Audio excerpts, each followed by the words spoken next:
All right, so we'll transition into the student handbook. So the student handbook, we'll be sending it out.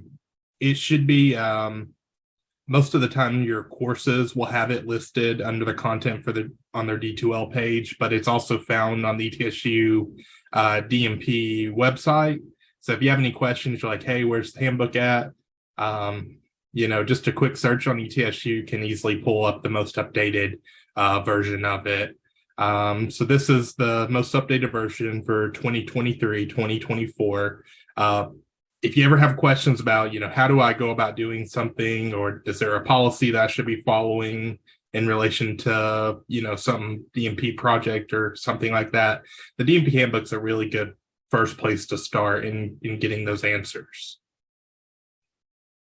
Just the preface, this handbook's here to assist you in understanding the policies, procedures, and general information related to the DNP program at ETSU College of Nursing.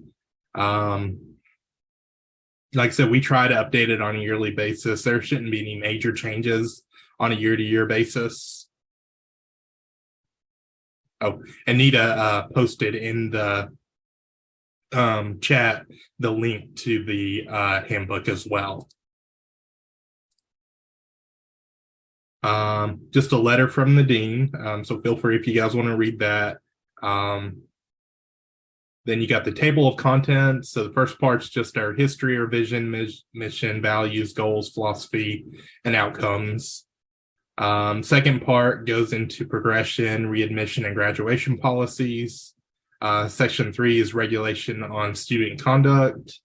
Section 4 is just other guidelines, policies, procedures, like name changes, advisement, so forth. Section 4 is just college and university resources and services, like counseling services, disability services, libraries, learning resource centers, another really good one to have, available if you need it. But the next page, I think, is probably the most informative and one that you may reference throughout your program quite frequently. And this is just a general contact page. So this tells you, we tried to put this together to have everybody's contact information on it. So, okay, how do I get a hold of Nancy Cameron? How do I get a hold of the dean's office? Or, Nita, or, myself. And so this really goes into a breakdown of all the different offices and deans and program directors and so forth. So the first, obviously is Dean Horsley. And so you'll have, who to contact there. So Dean Horsley, Ryan Parvin is the office coordinator, and Tiffany Gasperson is the personnel coordinator. We got their information. They're in the third floor. They're on the third floor of Nick's Hall. Then you got your associate deans. ETSU, we have 2 associate deans related to education. So we have one for graduate programs, which is Dr. Lisa Haddad. And then there's Dr. Christy Hall, and she's over undergraduate programs, which you shouldn't have any need to be contacting her. You have your program directors, so Nancy Cameron and Bernita Armstrong. Nancy's over the joint program with TTU, and Bernita's over the DNP and MSN programs here on the traditional format. And then just got an update on the coordinators. So in the interim, Dr. Armstrong is serving as the FMP AG CMP coordinator, but that may change. So just be on the lookout, for any emails telling you different if you need to be in contact with the FMP AG CMP coordinator. The PMHNP coordinator is myself. I've got my information here. Nursing administration, Dr. and then nursing education coordinator, Dr. Kim Hudson Gallagher. And then just some support staff in graduate programs. You guys have met Dr. Sheena Miller. We've got her information here. For the honors and discipline program coordinator, that's Dr. Kendra Todd. And as I mentioned earlier, when the dean was speaking about chain of command, we put the chain of command here for you guys, just so you know how to go about progressing if a problem does occur and you need to work to get it resolved. So the first link in that chain of command is course faculty. So this is who's teaching your course. This is ideally where we want the problems to be resolved. Reach out to your course faculty, talk with them, be in good communication with all of us. Obviously, civility is important. Always remember your healthcare professionals will always, that standard applies to us as well. So it's a two-way street. We want professionalism, respect, and I think the thing to remember is we're all working towards the same goal, which is to get you guys graduated. The next step, so if something fails and the situation hasn't been resolved with the course faculty, the next step, and this step may vary from class to class, would be the concentration coordinator. Some classes have concentration coordinators, so like our clinical courses, they typically have multiple sections of a course, and so there'll be one faculty that's assigned as the coordinator for all those different sections. That would be the next step. There would be a course coordinator would be the next step. But if there isn't a course coordinator, then you would go to the concentration coordinators, which would be listed here. So it'd be, Dr. Armstrong, myself, Dr. Cameron for nursing administration, and for nursing education, Kim Hudson-Galley. Sorry to confuse you guys there, but there is technically one more chain of command, which would be the course coordinator, but not every course has a course coordinator. But the next step would be the concentration coordinators. If we're not able to resolve it then it would go to the program director, which would be Dr. Cameron and Dr. Armstrong for the different programs. After that, it would then go to the associate deans. So for us, that would be Dr. Haddad. And then the last chain of command within our college, this isn't necessarily university-wide, would be Dr. Horsley. So I encourage you guys, please, if you're having problems, follow this chain of command, because that's the best way to handle a situation. If you immediately go from a situation here at course faculty and you go straight to the dean, like I said, she may say, hey, you need to go back and progress through this chain of command appropriately. Office of Student Services, we've got those listed here. Dr. Whitney Tisdale is the Dean for Student Services, Assistant Dean for Student Services. Chelsea Mitchell, which she introduced herself earlier, she's our Graduate Progression Advisor. I've got their contact information. They're in the second floor of Nix Hall, and they're open Monday through Friday, 8 to 4:30. So if you are local or you happen to be in the area and you need some advisement or you have some questions for student services, feel free to call them or stop in. They're happy to help. Center for Nursing Research, this, as you guys are entering in your doctoral projects, this is going to be more pertinent to your study. Dr. Holly Wee, she's the Associate Dean for Research and Scholarship. Our statistician, we have a biostatistician, which when you guys get into your residency 3 and you're looking to start crunching, or residency 4 and you're looking to start putting your data together, Dr. Yan Kao, she'll be a great asset, and I encourage you guys to reach out to her. She's really happy to help our students. She'll have you send you her data, and she'll ask you, what are you trying to run on this test? What are you wanting done, so that, and she'll be happy to help you with that. I'm not a biostatistician. Most people, in nursing, we know a little bit about it, but that's what she specialized in. And so she is definitely a wealth of knowledge when it comes to biostatisticians.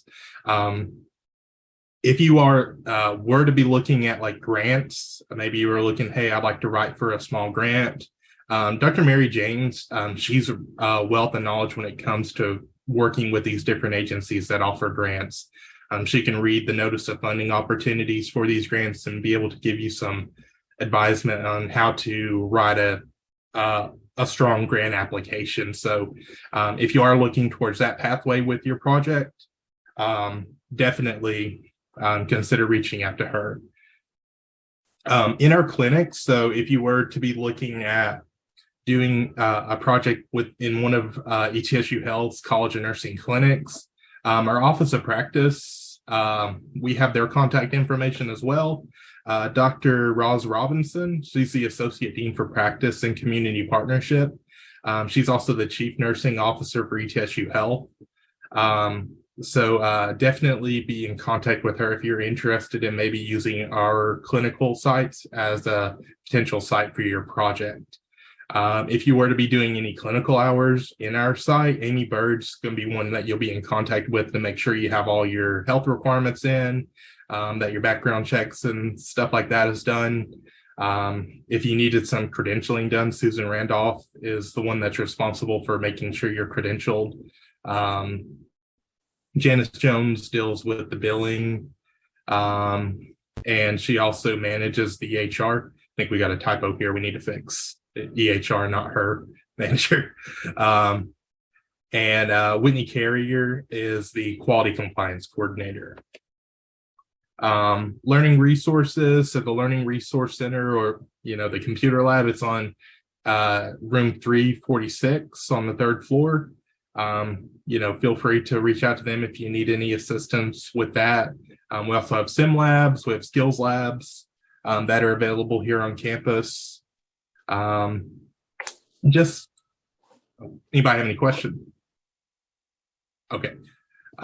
Any additional support staff we've also got listed, so like our skills lab people, we've got them listed below for our different sites, got our fax number, email, so forth. Any questions about any of that so far? If not, we'll move on just to our mission, history, vision, mission, goals, values. We won't go through this line for line because if you guys want to read about our history, feel free to. ETSU has quite an interesting history within the state of Tennessee and within nursing. So especially in relation to our nurse managed clinics, they really were very effective in treating the underserved and homeless and rural populations early on. That's become kind of a model for other clinics to follow. And so I definitely encourage you guys just to look over our history, how we've grown over the years. I graduated from ETSU both times. I graduated as a BSN and a DNP. And so seeing how the university's changed since 2010 when I first entered the university, it's really interesting just to see how we've grown. You got the history of the Academic Health Science Center, College of Nursing specifically. Like I said, I'm not going to read through all this. Just our vision. So our vision is to be the best college of nursing in the state and region, and nationally recognized in improving health through innovation and integration of teaching, research, service, scholarship, and practice. So our mission with the College of Nursing is to facilitate the health and community through excellence in nursing education, research, scholarship, creative activity, service, and practice. We have our values listed below, professionalism, diversity, inclusivity, excellence in fulfilling the work of the college through collaboration and cooperation, stewardship and accountability, innovative leadership. These are all things that we value. Our goals are listed below if you want to read through those. Some of the big ETSU values that we try to embody, people, relationship, diversity, excellence, efficiency, and commitment. Just got the College of Nursing philosophy, the pillars of professional nursing, And then looking at our outcomes, these are DNP program specific outcomes. So feel free to review those as well. And then we have listed here separately is our competencies. And so this is something that you guys will definitely be looking at when you get into your residency courses and how you're fulfilling each individual DNP competency throughout your 4 semesters of residency.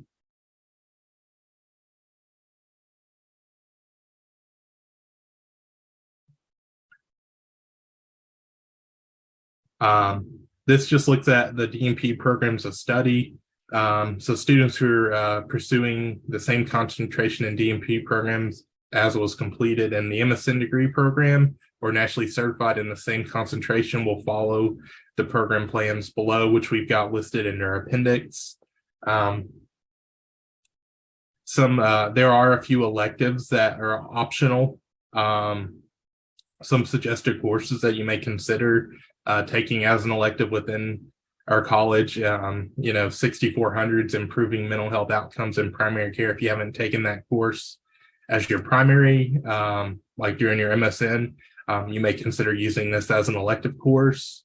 6120 is statistical methods for nursing research 1.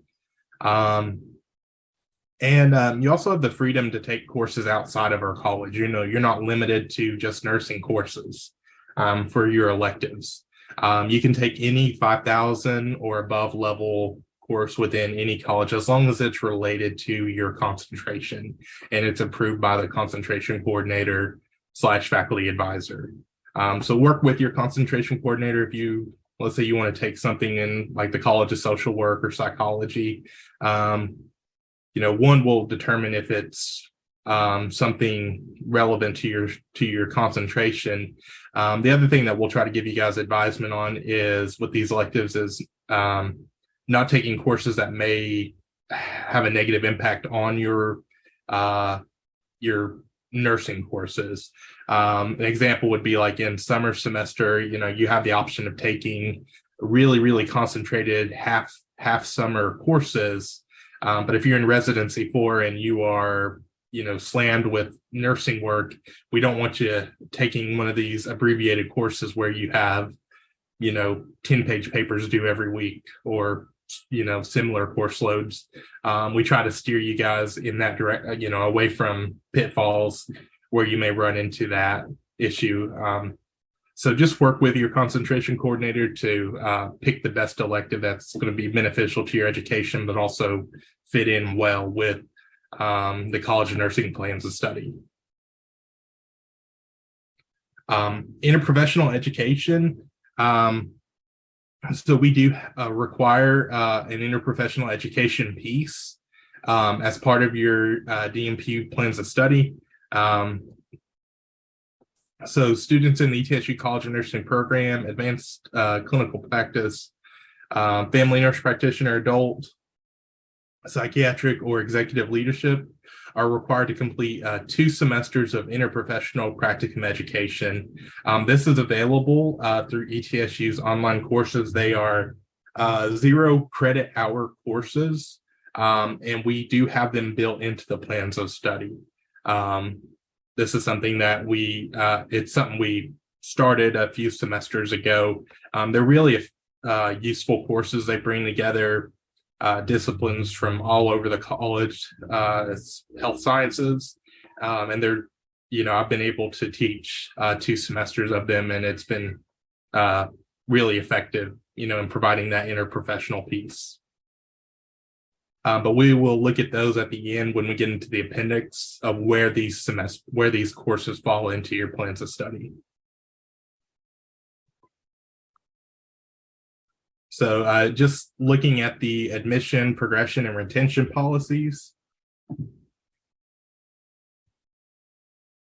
So just progression requirements for all graduate students. So students in the nursing program must meet the requirements of the College of Graduate and Continuing Studies to remain in good standing.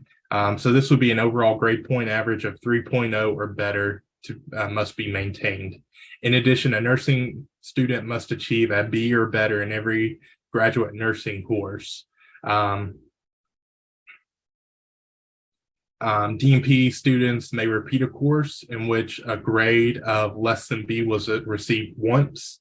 If a student's cumulative grade point average falls below 3.0, she or he will be placed on academic probation the following semester. If the student doesn't achieve a 3.0 cumulative grade point average at the conclusion of one probationary semester, the Dean of College and Graduate and Continuation Studies and the Associate Dean for Academic Programs in the College of Nursing will determine if the student should be dismissed from graduate studies or continue on academic probation.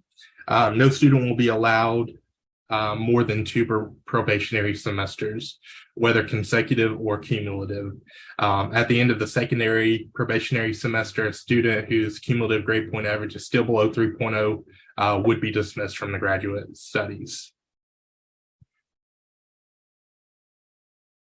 So students whose performance in a GPA is so far below 3.0 as to make it mathematically impossible to attain an overall GPA of 3.0 after one semester may be subject to dismissal without probationary terms.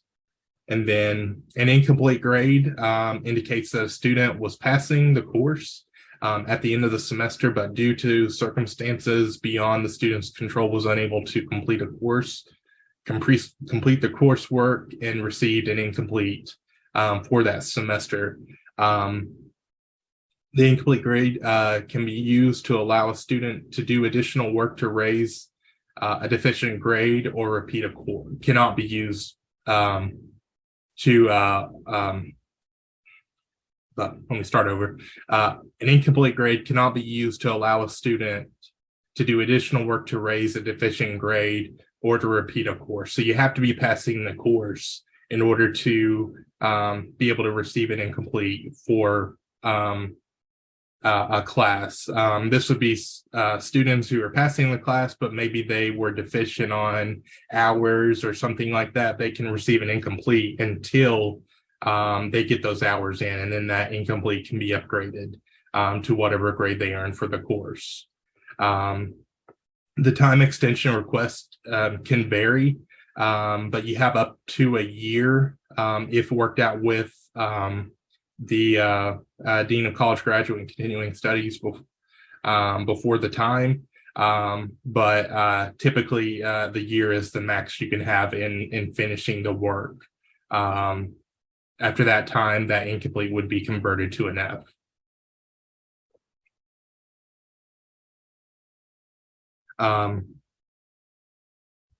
DNP students may have grades of WF in no more than one semester within an academic year. Students who wish to change from part-time to full-time status must submit a written request to the College of Nursing Office of Student Services. Requests will be approved on an individual basis, taking into consideration the student's academic performance and available clinical slots. And the student must maintain an unencumbered registered nurse's license in all states where they are currently licensed throughout the duration of the graduation program, and in the states where they fulfill clinical course requirements. So if you're doing clinicals in North Carolina, you got to maintain your license there.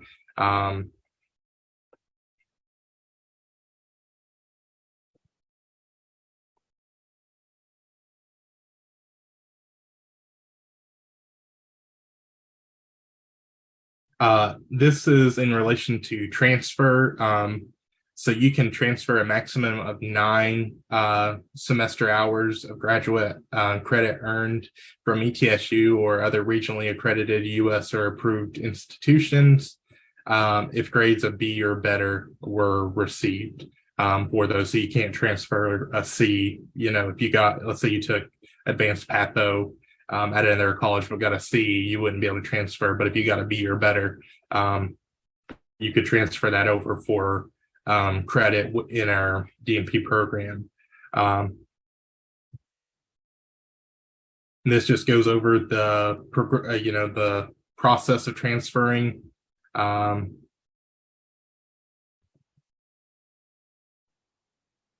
So reinstatements to students who have been dismissed from the college of graduate or continuing studies for academic reasons may address a written request for reinstatement to the College of Nursing's Office of Student Services. The request should include reasons why reinstatement should be considered. The College of Nursing Graduate Admission Committee will review the request for reinstatement and make recommendations to the Dean of College of Graduate and Continuing Studies, who will make the final decision on reinstatement in accordance with policies established by the Graduate Council. Leave of absences are also available. So if a graduate student plans to take leave of absence from the College of Nursing, ETSU Student Services and the Director of Graduate Programs must be notified in writing prior to the planned absence. And then reapplication, through readmission through reapplication. So as stated in the graduate college, if a student has not been active in the graduate program for more than a year, or a readmission form must be filled and approved by the Dean of the College of Graduate and Continuing Studies prior to re-enrollment. According to the College of Nursing policy, a student who has applied for graduate study and is admitted may defer enrollment for up to 1 year. If enrollment is not activated at the end of 1 year, the student may reapply and be readmitted to the program. You may request to change the degree, SALT, or the concentration, or to add or delete a certificate. The student is to submit a goal statement with rationale for the change in the specialty to the Associate Dean of Graduate Programs. Students are only eligible to change concentration after completing a minimum of 1 semester within their current concentration, with a B or better in all coursework. Requests will be reviewed with application for the concentration following semester by the MSN DNP Admission Committee, and students are not guaranteed that the transfer will be granted. This just goes over advisement for BSN DNP students, intensives. So we'll be sending out an updated intensives for you guys with the schedule. They'll no longer be, 1 week intensives at the beginning of the semester, but we're going to be breaking them up and sprinkling them throughout the semester so that they're a little less disruptive to you guys. But we do participation in intensives is mandatory, so please make sure that you're participating, you're doing your part for that.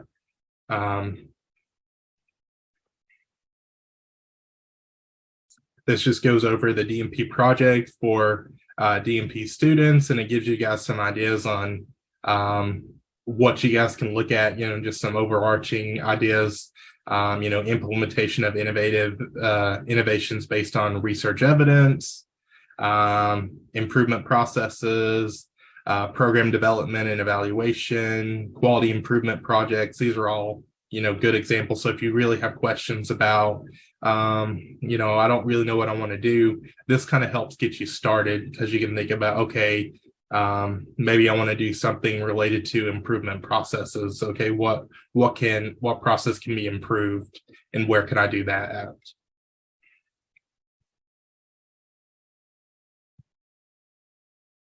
These are just some graduation policies. I know it seems far off, but you guys will be there graduating with your DNP and getting hooded in no time. But you do have a time limit of 7 years to obtain your DNP degree.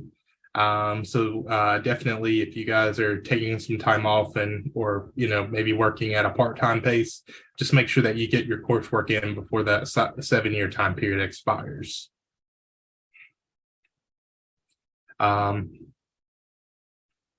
Here is our grading scale with the DNP. So 93 to 100 is an A.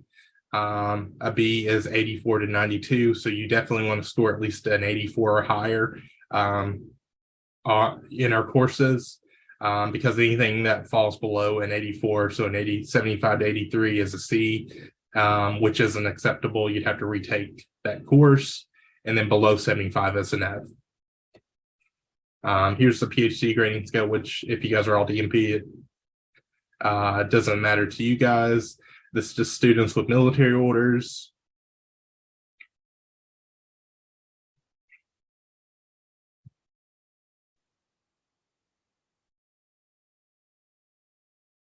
Here's just some academic policies. So student conduct. So definitely read over this, but I know you guys are professionals, and just always remember, civility, professionalism. It's vital to your conduct, in your profession, but also here in this program. And this is just things we don't, that we would not accept. So abusive language, obscene, lewd, indecent, or violent, conduct, theft, misuse of documents or identification cards, drinking alcoholic beverages, while you're doing ETSU related activities or clinicals, gambling, failure to cooperate with College of Nursing faculty, staff, graduate assistants, or student workers who are acting in the performance of assigned duties in the facilities, academic dishonesty. These are just some examples. All these things apply also to the classroom and to your clinical sites. Make sure if you do have to do clinicals, which I don't think any of you guys will because you're MSN DNP, but you follow our clinical placement guidelines. We have had students in the past who don't really follow that, and it creates problems when they show up to clinicals and they weren't approved, or they had expired clinical health requirements. You're not allowed to be in clinicals, and if you have any of those issues. Just our code of ethics, our academic conduct, professional conduct. Feel free to read through all of that.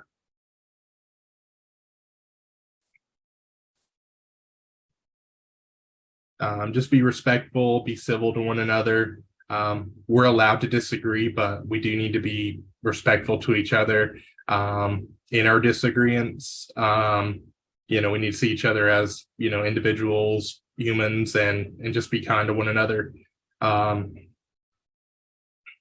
So no, demeaning, belittling, harassing statements, habitually interrupting or talking over people, sending emails that are inflammatory in nature. Always, be cautious if you're writing an email when you're upset. Take an hour to calm down before you hit that send button and reread it, just to make sure you're not coming off as disrespectful.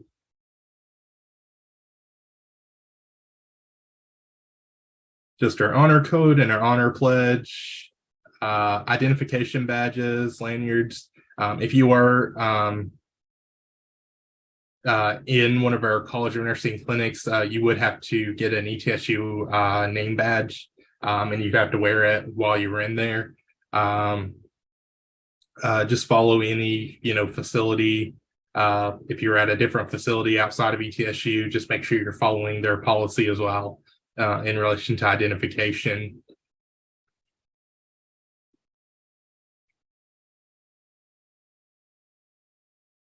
And these are just, like I said, more in relation to behavior. Professional dress policy, just business casual, is the standard. But if you are in a clinical site, you can also wear like lab coats and things like that. Social media, just be careful. Everything you post on social media is visible. Make sure you're not violating HIPAA or any professional standards set by like ANA.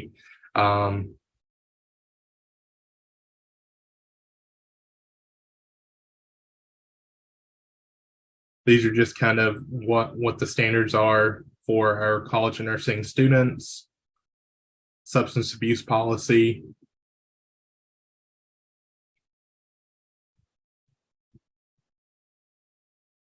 Our drug screening policy. And just some other guidelines related to advisement, adding courses, dropping courses, withdrawing from the university, cancellation of day, evening, weekend classes due to inclement weather. We're online, so we're mostly unaffected by cancellations due to weather.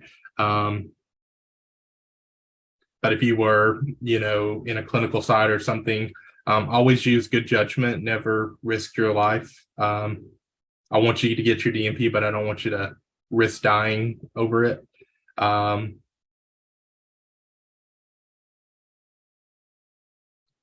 So class and clinical attendance policy. So you are required to participate. So you need to be signing in, checking D2L regularly. If you are in clinicals, you need to make sure that you are showing up, not canceling at the last second if you can help it. But if you do need to cancel a clinical, if you wake up sick or something like that, that's totally fine. Just make sure you're notifying your clinical preceptor, one, because they're going to be looking for you to show up, and notifying your clinical faculty as well, because they need to know that you're not there. Make sure you do notify your preceptors though, because you're a representative for ETSU, and so if you aren't very professional, or show a lot to your clinicals that they're saving places for you they're likely to associate that with ETSU and be reluctant to take future ETSU nurse practitioner students. So definitely be a good representative. One, it's to your benefit, but it's also to the benefit of future nurse practitioner students, that we are professional, that we leave clinical sites with a good reputation.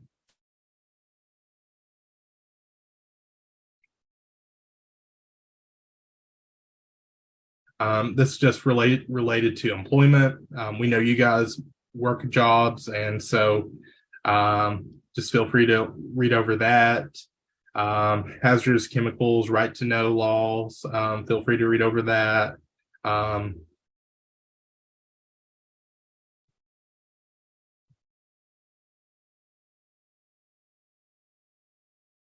Here's just some resources related to what we have at the university,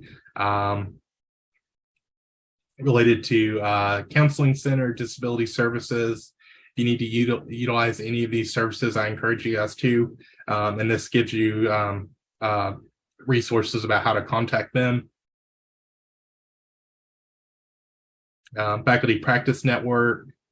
Within the College of Nursing, here's all of our nurse managed clinics. So we got our Johnson City Community Health Center, the Downtown Day Center, which services our homeless population.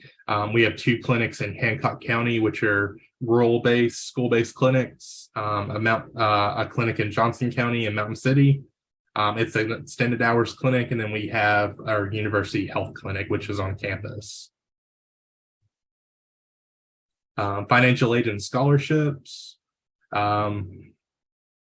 graduate and professional student associations, learning resource centers, libraries, graduate and continuing studies, and so forth, Sigma Theta Tau. I encourage you guys to join that if you have the opportunity to. Testing center, and then the Center for Academic Achievement. Lastly, we'll look at the MSN to DNP programs of study, just so you guys know about what we've changed a little bit about it.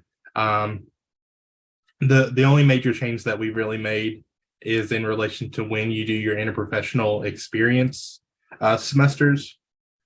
So there are 2 semesters worth of interprofessional education and collaboration. So we have IPE 572E. This is the first seminar. If you were in the MSN DNP FNP full-time, you'd be looking at taking it your second semester, which would be fall. And you would take your second seminar, 672E, you would take that following spring. There's 0 credits. They are shortened semesters. They do not run the full semester. For part-time, you'd be looking at taking it semester 5, which would be fall, and semester 6, which would be a spring semester. You'd be taking this during residency 2 and residency 3. PMHNP, same thing. We've worked them into semester 2 and semester 3 for full-time study, and then semester 5 and semester 6 for part-time study.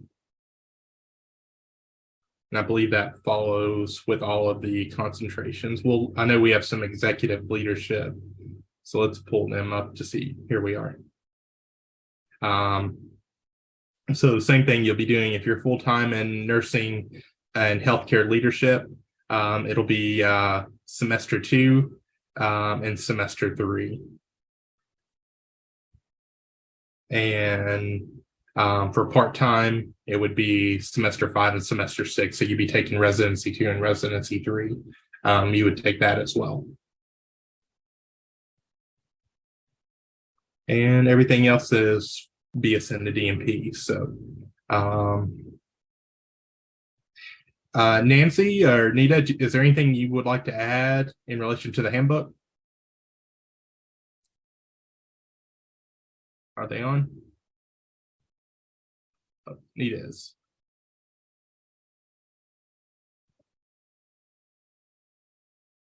Do any of you guys have questions? I'll open it up to you guys now. If you have any questions about, any of the policies or how to use the handbook. I don't have questions, but I did notice, I think the one on the website and the one from the link, it says from 2021. So I don't think the updated one. This one should be posted soon. Okay. Yeah. Because I know what you like the first part where it was chain of command and all that stuff is new. Yeah, I know none of that was, in there. So that would be the only thing I had. Yeah. We did a pretty good revision this last time to try to make it a little bit more user friendly. Because the old handbook was a little clunky. But this one should be posted, I'd say within the week, just so you guys can have it. Okay, thank you. You guys, just a brief overview of Project Concert. I'm definitely not the Project Concert guru in the college. That's definitely Mark Bodo. But I have worked with it for several years, both as a student and, as faculty. To get logged into Project Concert, you just put in, secure.projectconcert.com/ETSU/login. You'll come in, you'll log in with your ETSU credentials. So the same thing you'll use for your email, for your D2L page, you'll log in with that. Mine will look a little different from yours because it's faculty one. So don't get too overwhelmed when you see all this. It'll look a lot different when you guys get logged in. The biggest thing is as you scroll down here towards the bottom, you should see links to several YouTube videos on Project Concert. Mark's done really well at putting pretty much these videos up that'll answer any questions you have about how do I, update my portfolio, or how do I enter residency hours in. Feel free to watch the videos. They'll help you. We've also got the link. Ronnie sent it to me that we'll send out with the recording of this video where he does his orientation to Project Concert. If you have any questions about Project Concert, Mark Bodo is one of the best people to reach out to be able to help answer any questions you have. The biggest thing, so you guys will do hour entries. This will be where you have to do 500 hours for your DNP residency. So you'll do 125 for each semester. You'll enter all of those in to Project Concert. And you will also update your portfolio, which if you scroll down here, you can go and do your portfolio build. This will be where you can enter your curriculum body. You can enter, it may look a little different as a student. It'll be related more to towards your DNP program. It'll have the DNP essentials, and you can explain how you are meeting each essential throughout your DNP program. It'll also have where you can attach any poster presentations, any publications. You can attach your proposal defense as well as your final defense of your project. And so this will be where you do your portfolio build, which will be something that you do every semester you are in residency. So you'll start building it in residency 1. They'll have so many things that you need to do for it. And then residency 2, you'll build on it. Residency 3, you'll build on it some more. And then residency 4, by the end of that, it should be completely filled out. And whoever is assigned as your faculty chair will be the one to review it. And they'll also be the ones to review you and typically sign off on your hours for residency. So whenever you enter hours into Project Concert, it'll go to your faculty chair, they'll review it, and then they'll approve them or reject them if there was something wrong with them. But I encourage you guys to watch the video that I sent out with Mark, and also watch the videos related to just any questions you have that are on the Project Concert website itself.